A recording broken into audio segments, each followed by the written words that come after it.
Hi from Kentucky. First off, I will apologize. I'm having to use my phone. It's all I have for videos right now.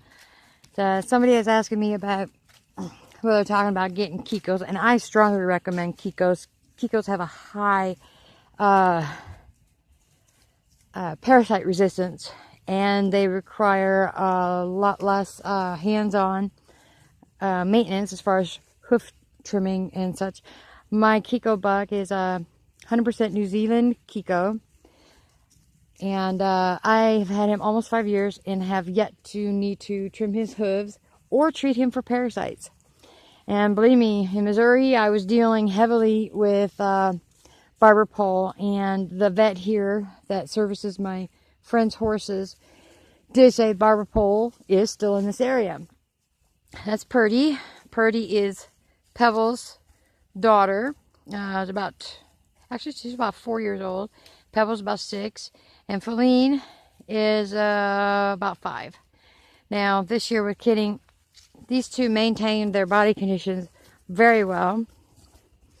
Unfortunately, Feline did not. We're still struggling with her, trying to get some weight on her. I did a fecal, and yes, she did have barber pole. So this is why I had my Kiko buck cover a couple of my Nubians. Most of the kids I'm keeping, there's S'mores, keeping her sister, Moonshine, keeping her. There's Buckaroo, that's Purdy's boy. She had triplets, so that's Purdy, Meadowlark, and Sweet Pea. Sweet Pea's the smallest, but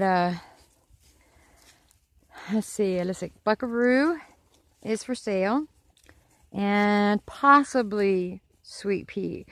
I might sell her to the right homestead. She is half Kiko, half Nubian. He is half Kiko, half Nubian.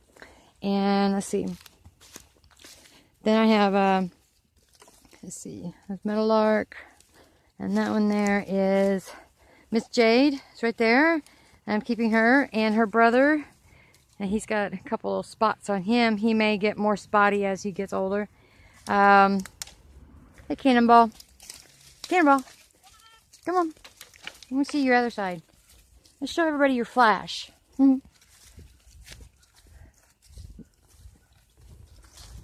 So these 3 Nubians I have are my, I kept as my base. They are my top milkers. All 3 of them are registered Nubians.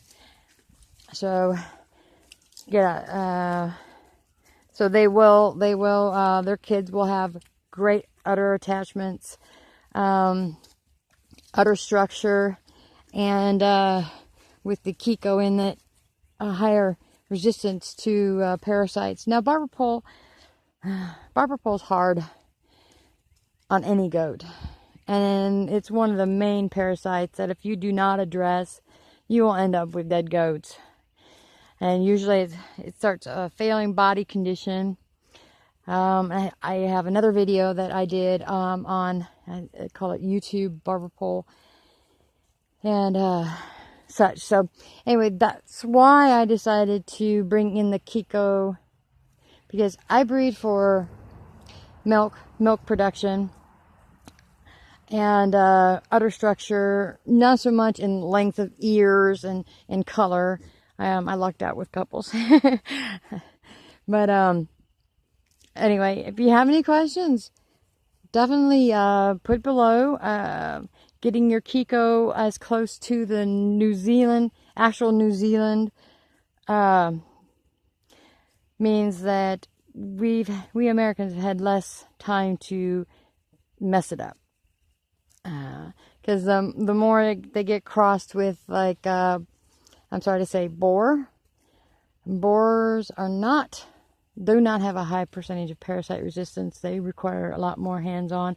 Plus, the boar also carry the multi-teat gene, and which is very, very much frowned upon in dairy goats. So that's why I do not have, or will not have, boar on in my breeding. So anyway, that's why I like the Kikos. Less maintenance, hands-on maintenance, more parasite resistance, and they make a really good dual-purpose goat. So, for milk, meat, and possibly even hair. Their mohair, when they shed out in the spring, can be used as well. So, ta-ta from Kentucky. Love y'all.